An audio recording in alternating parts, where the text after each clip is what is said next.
Meralco Power Gen Corporation o MGen, nilinaw na hindi sila ang target ng 24 na bilyong pisong multa ng DOE.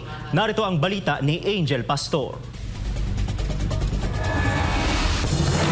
Nilinaw ng Meralco Power Gen Corporation o MGen na hindi ang SP New Energy Corporation o SPNEC ang pinagmumulta ng 24 na bilyong piso na ipinataw ng Department of Energy o DOE sa mga natapos na kontrata ng Solar Philippines. Ayon sa MGen, sa kabuang 12,000 megawatts na kontrata na kinansela ng DOE, isa lamang ang proyekto ng SPNEC at ito ang 280 megawatts Santa Rosa Solar Project. Ang dating pamunuan daw ng proyekto ang nag-alok at nabigyan ng award sa Green Energy Auction Program ng DOE. Naghain na rin daw sila ng Notice of Force Majeure noong nakaraang taon dahil sa mga sitwasyong wala sa kanilang kontrol kung kaya't hindi nila natapos ang proyekto na target sana noong December 2025. Natapos din daw nila ng mas maaga sa itinakdang schedule ang dalawang proyekto sa ilalim ng Green Energy Auction Program, ang 19.8 megawatts Bungabon Solar Project sa Nueva Ecija na natapos 6 na buwan bago ang target at ang 52.8 megawatts Cordon Solar Project sa Isabela na natapos 4 na buwan bago ang target date. Kaugnay nito, nilinaw naman ni Congressman Leandro Leviste, dating may-ari ng SPNEC, na ang multa ay hindi laban sa kanya kundi sa kumpanyang naibenta niya noong 2023 hanggang 2024. Ayon kay Leviste, maaring naiuugnay lamang ang multa sa kanya kasunod ng kanyang mga pagbubunyag hinggil sa manoy malawakang korupsyon.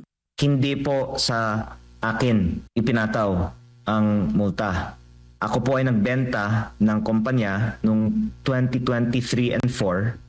Tapos yung multa ipinataw ngayon lang.